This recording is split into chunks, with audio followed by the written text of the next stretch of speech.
náà bismillahir rahmanir rahim. Láàrin ìṣẹ́jú mélòó yìí ẹ sáré sọ̀rọ̀ nípa kí n sáré fún alájà Kafila Kaula ẹ jẹ́ n sáré fún yín ní àmọ̀ràn kékeré tó wá látọ̀dọ̀ tèmi gẹ́gẹ́ bíi pé ẹni tó wà lórí mídíà ni náà ló fi fà á. Ẹlòmíì ara àǹfààní mú, ẹlòmíì náà tún mú nǹkan míì nínú àwọn téèyàn bá sọ ló máa ń fà á. A rí pé tá a bá wò dáadáa, mo ti sọ̀rọ̀ nípa yín dáadáa rí nígbà tó já táwọn kan tiẹ̀ dìde tán fẹ́ dojú yín bolẹ̀ tán fẹ́ yẹ̀yẹ́ yín tí wọ́n dìde gun pé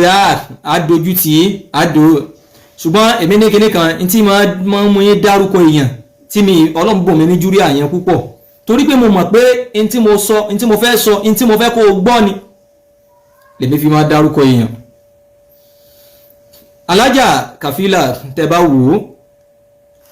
ẹni tó bá tẹ́yìn bá ti sọ̀rọ̀ dáadáa rí nípa àyàn lágbájá ìyá bóyá ẹni téèyàn dìde fún lásìkò kan tí nǹkan kan ṣẹlẹ̀ sí téèyàn bá dìde fún téèyàn bá rí lásìkò pé tó bá ń ṣe nǹkan míì tó bá kù díẹ̀ káàtó èèyàn lè pé ń tọ̀ ń ṣàkíyèsí kò sí láì fi ń bẹ̀. Tẹ́ bá orí social media ní ìtumọ̀ mọ̀ pé kò jájòjì sẹ́yìn náà ẹ rí àwọn oríṣiríṣi àsọsí tí tó ń bà yín yàní min huna ila huna láti bí sí bí káàkiri láwọn tó já sí pé yóò máa dá júrẹ́hù sí ọgbẹ́ tí yóò máa dá ọgbẹ́ sọ́kàn ọmọ, yóò máa dá ọgbẹ́ sọ́kàn olólùfẹ́, yóò máa dá ọgbẹ́ sọ́kàn ẹbí. Gbogbo gbàtán bá ń rí àwọn tó jẹ́ òyùbù táwọn èèyàn ń fa síta yìí ní àwọn tó ti lọ tẹ́lẹ̀ tó ti pamọ́ táyé fi pamọ́ tó dẹ̀ já sí pé èèyàn náà lèèyàn lọ́ọ́ fọwọ́ ara yàn lèèyàn lọ́ọ́ fi tú síta. Ẹ máa wọnú Al-Qur'an táwọn kan bá ṣe nǹkan Ọlọ́run ní wa ma asabakum min musibatin fabima kasabat aydikum. Àwọn tó bá ṣẹlẹ̀ sí yín tẹ́ bá ti ń fèsì tẹ́ bá ti ń ràn bima kasabat aydikum tó yẹ ẹ̀yin lẹ fọwọ́ ara yín fà á. Eléyìí ń ṣe déédéé àyà yẹn ń ṣe déédéé irú ní tó ń ṣẹlẹ̀ lásìkò yìí tó jẹ́ sí pé tẹ́yìn náà bá jókòó tẹ́ bá dàjí ẹsẹ̀ tó bá já sí pé mo bá ti sọ̀rọ̀ mo bá ti dìde fún yín rí ní dáadáa ẹ gbọ́ eléyìí náà tí mo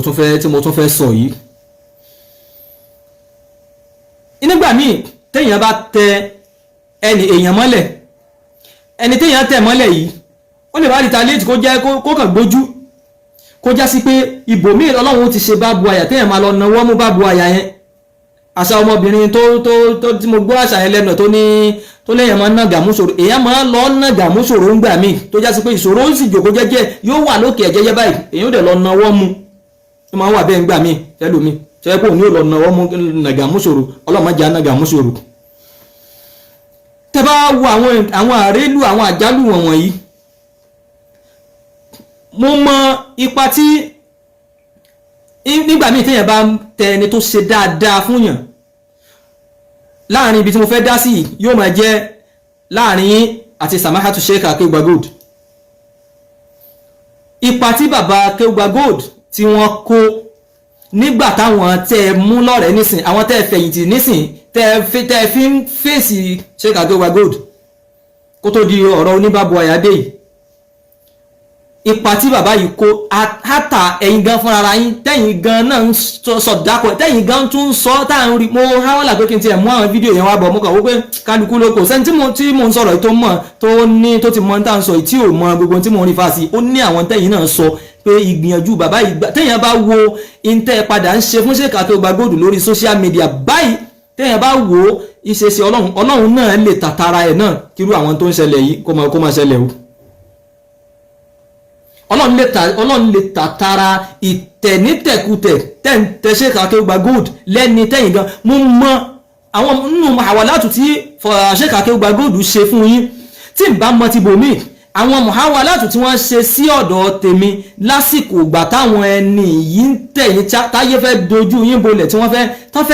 fẹ́ tẹ̀yìn mọ́lẹ̀ yányán tán fẹ́ blackmail yín yányán tán fẹ́ lò yín mọ́gbà yányán mo mọ pa tí bàbá yìí kó lọ́dọ̀ mi láàárọ̀ lọ́sàn lálẹ́ àfáàlá Al-Qur'ani ẹ dákun ayé ń gbọ́rọ̀ ayé fẹ́ gbọ́rọ̀ ẹnu yìí ẹjá ayé mọ̀ pé Kaula yìí ṣe oníṣì náà ẹja yé mọ̀ pé káúlà ò ṣe sí náà ẹni tó fẹ́ sílé ni tí wọ́n ń gbé jáde yìí ìtọ́nà fẹ́ gbé tán gbé síta yìí ẹni tó fẹ́ sílé ni wọ́n trap ẹ̀ ni wọ́n ṣe gbá ni wọ́n ṣàwo ni wọ́n tún pè mo mọ̀ èyí tó yẹ pé mo wà lẹ́kọ̀ọ́ yàtí tó yẹ pé gbà tó yẹ pé tí ò ṣe pé kò ní mo wà tó yẹ pé tí nílọrin mo wà láàárọ̀ lọ́sàn-án lálẹ́ tí wọ́n dẹ̀ ń pè on behalf of yín gbogbo àwọn àwọn látùtẹ́ tèmi náà ṣe nígbà yẹn bàbá ṣékàkẹ́ Ọba Gold ló dìde àwọn ìdìde yẹn fún yín ẹ̀yin fara yín gan lórí mídíà tẹ́yìn náà bọ́ta ntí ńgbà tọrọ yẹn ntí àti Ọba Gold ntí ọmọ ìyá mi ntọ́mọ ìyá mi ò lè ṣe fún mi ní ṣékàkẹ́ Ọba Gold nígbìyàn téèyàn bá ṣerú ilé ọmọ ìyá yẹn ò lè ṣe jù báyìí náà lọ fún yẹn láyìí Taofeek Akẹ́ Ọba Gold mi ò mọ̀ pé èèyàn lè ṣe èèyàn tó báwọn Taofeek Akẹ́ Ọba Gold ní òjẹ́ ń kú ẹ̀yin ayé òun ní òjẹ́ ń ṣẹ̀sìn ayé fẹ́ fi mí ṣẹ̀sìn wà á fàlù kẹrẹ́ tẹ́ ẹ sọ bẹ́ẹ̀ tẹ́ ẹ fi yín ẹni yìí kí ló wá dé lónìí títẹkùtẹ̀ yìí wá pọ̀ ṣé nígbà míì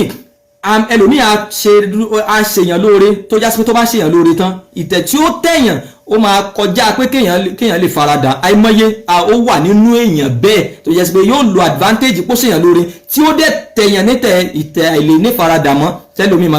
máa fi ń kúrò mbẹ́. bí mi náà ṣe bí mo ṣe wà yìí mo lẹ́ni tó ṣe dáadáa fún mi tó wá ṣe dáadáa yẹn tó wá òdì mi mú nídìí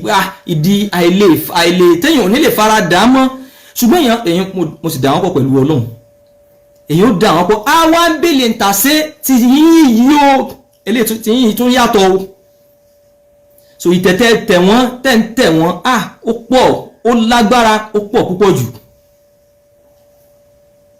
gẹ́gẹ́ bí àwọn dáadáa tí bàbá yìí ṣe sọ́dọ̀ yín ni mo fi sọ pé ibi tẹ́ wá faratì sí lónìí tẹ́ wá ń ṣe ùjúùmù láti bẹ̀ sí wọn yìí ẹ gbàgbé pé àwọn gangan ni wọ́n fẹ́ dojú yín bolẹ̀ ní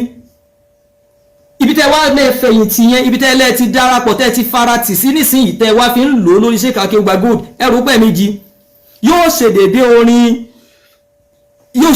orin u'allimu urrimayata kulla yawmin falamma ishtadda sa'iduhu ramani fakam alamtuhu nazma alqawafi falamma qala qafiyatan hajani yóò lọ ṣe dédé pé ẹni tó ṣe pé nígbàtí wàhálà yìí dé bá nígbàtí mùsíbà yìí dé bá èmi ni mò ń sọ pé já ṣe báyìí èmi ni mò ń sọ fún pé já rìn báyìí èmi ni mò ń sọ fún pé já rìn báyìí mo wá rìn tán mùsíbà yìí wá lọlẹ̀ ìdójútì yìí wá lọlẹ̀ tán èmi náà ló tún wá dìde ogun sí